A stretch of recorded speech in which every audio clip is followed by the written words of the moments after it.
Добрый день, я Чухарова Ксения, ученица 11 Б класса. Представляю вашему вниманию видео о школе, а именно интервью с молодыми специалистами.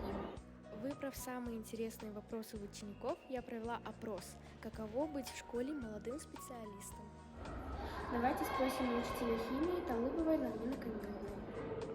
Добрый день, уважаемые телезрители! Сегодня за чашечкой кофе мы решили узнать у молодых специалистов нашей школы номер 2 имени Дмитрия Курманова о том, как они выбрали профессию педагог, а также узнать ответы на интересующие нас вопросы. Здравствуйте!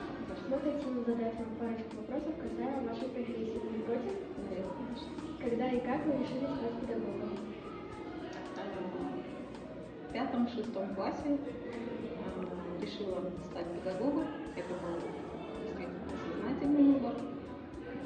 Но уже будучи взрослой, стал вопрос, кем мне быть. После этого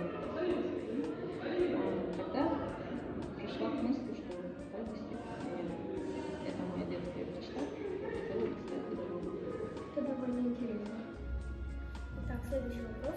У вас был момент, когда вам хотелось бросить свою работу? Нет, я очень сильно люблю свою работу. Тогда вы действительно являетесь любителем своего дела. Побольше бы таких учителей. А следующим молодым специалистом является учитель английского языка Курманова Асылжан Бериковна. Меня, я думаю, многих интересует, чем же учителя на самом деле занимаются в учительской.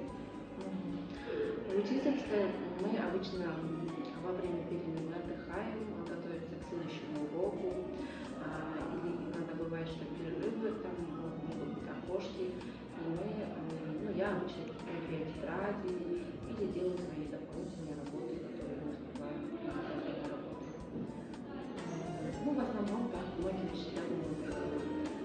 Что ж, я думаю, многие телезрители рады узнать ответ на этот вопрос. Как вы наказываете своих детей, когда те плохо себя ведут? Выставляете их за дверь и ставите плохую отметку? Учеников я стараюсь не наказывать. Я стараюсь с ними разговаривать, вести беседы, объяснять, что плохо, а что хорошо. Стараюсь их мотивировать, поощрять чем-то, оценками, например, за хорошее поведение можно какие-то баллы, например, добавить. Более такие психологические методы использую. Хорошо, спасибо. Мы были рады узнать ваше мнение. Желаем вам дальнейших успехов в вашей работе. Всего доброго. Спасибо большое. Молодой учитель – это будущее современного образования. Молодой специалист заряжает позитивным настроением в свое окружение.